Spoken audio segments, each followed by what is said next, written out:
I realize I talk a lot about the mind-muscle connection, but I never really talk about what the mind-muscle connection is. And I briefly talked about it on my last video today, and I just want to go a little bit deeper into that.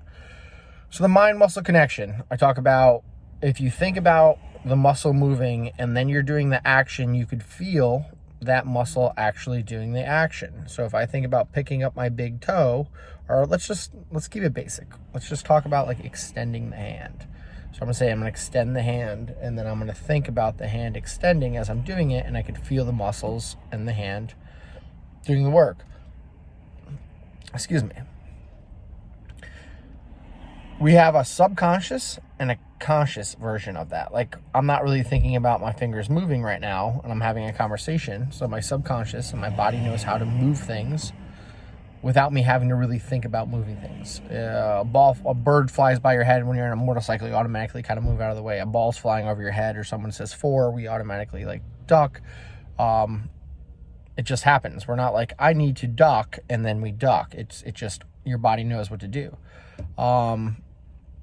So we have like that subconscious of our mind muscle connection, of us walking, of us like, being upright and grabbing things and being able to live our life with our movement in there. And then the body's always going to be looking at the shortest path, right? So if we go, like I said, the mind muscle connection is a GPS. So when we're trying to get somewhere, it wants to go the shortest path. It doesn't care that it's using the wrong muscles. Like, it doesn't. It just needs to get to where it's going the fastest way possible to do what you asked. I need to pour this, pot of water out into the sink. Like, whatever muscles it wants to use, it's going to use. And that's good. It's good that the body does that. But we also need to make sure that if we find something that doesn't feel right when we're doing something, that we retrain that brain. And we retrain it by putting the movement into our consciousness and being, all right, I need to move my big toe, just my big toe, and think about that and just go really slow of just trying to get it to wiggle, because we could look at the toe, we could try to move the toe, and a lot of times all the toes go. So staring and focusing on that big toe, not trying to force it, but just go gentle, just trying to create any little bit of movement. And if you're trying this right now, you might get a big toe that's doing this. And that's a good sign. That is a weak GPS signal going through the system in our subconscious. You were trying to bring awareness of it, and you realize that that connection is weak.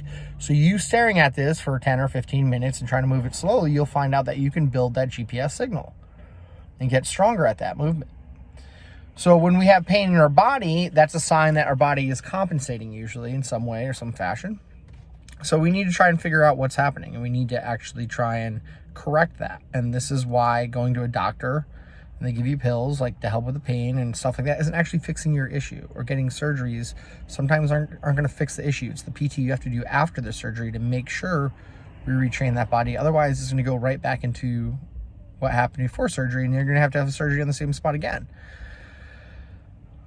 So slowing things down and taking things at the pace of a baby, and I always refer to that too, is like the baby, you aren't giving the baby instructions on how to stand. As much as you think you might be, you're not. The baby is doing what it needs to do to grow. It'll mimic and see people walking around, and it's following and processing all that and then trying to do that. That's the first stage of life, the mimicry stage, where we mimic everything to learn how to do things. So the baby's really just following what everyone else is doing and staring. But if you look at the pattern of which they grow, and them just being able to push their body up off the ground and hold it, them picking just their head up and holding it and looking around, getting to the point of being able to be not falling on their belly every time they try to crawl, just being in the upright position, then getting into laying on the ground and like moving an arm and moving in a leg, and then trying to actually apply that while they're in the quadruped or crawl position. They can hold the crawl, they could lay on the ground and move their arms and legs. They just can't do both, so they practice both of those until they can combine them together, and they start crawling, and then they start learning how to push their body back to stand up onto their legs, and then they stand on their legs and they fall backwards and forwards, and they're just slowly building that mind-muscle connection because they're actually thinking about it. It's the only thing they have to do. They have to just eat, sleep, and think about their body and how to move it. So we need to apply that into our life and bring it back into the consciousness. And if we do that enough in the consciousness, you're going to realize that that pain might go away because the body is no longer compensating. So doing it a couple times a day, every single day, to rebuild those patterns and making sure that we're feeling what we're supposed to be feeling. And if we don't, we're going to keep on trying until we feel that. bring that into the consciousness, and sooner or later what you're going to find is that you don't have to focus on that movement as much anymore, because you retrain the body to build a stronger GPS signal, to not always take the shortest route, but take the best route, the one that's going to create the longevity of the vehicle you're driving, which is your body.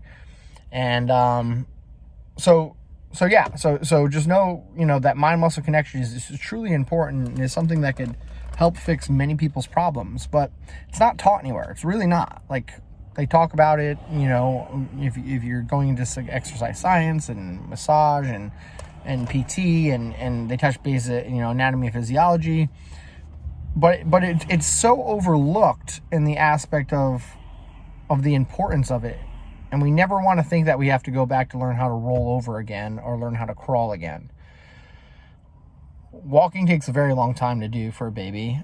And if we're doing it wrong, especially if we've been doing it wrong, and I'm using myself as an example, for 11 years or 13 years, I've had a limp in my right leg because of my heel.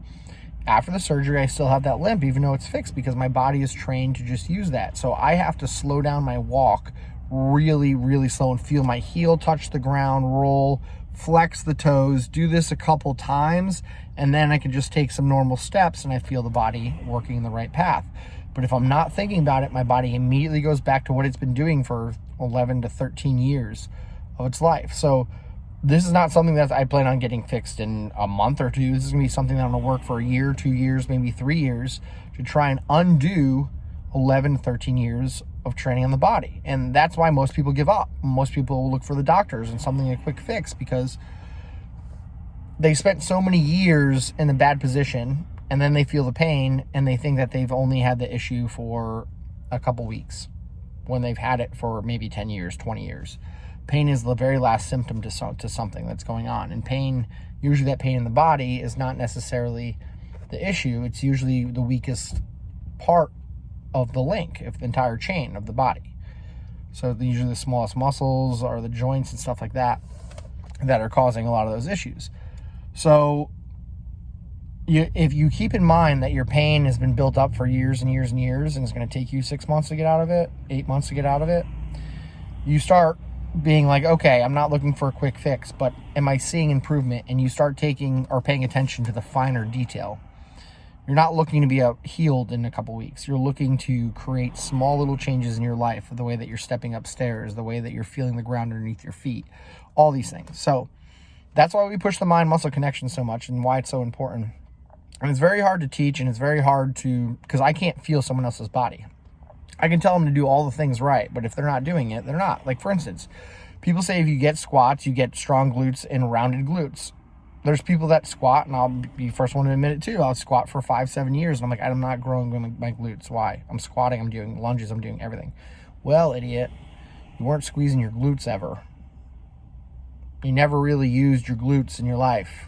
So guess what? You can still squat and never use your glutes. I mean, you're using your glutes. Don't get me wrong. You're using those muscles. You're not promoting the blood flow around them to create growth and tearing the muscle fibers and stuff like that you need to create growth of that muscle. So the fact of the matter is like, if you're not seeing the gains in the body parts that you're supposed to be doing, and you're relatively new to exercising, you need to try and start thinking about that muscle and getting that muscle to work.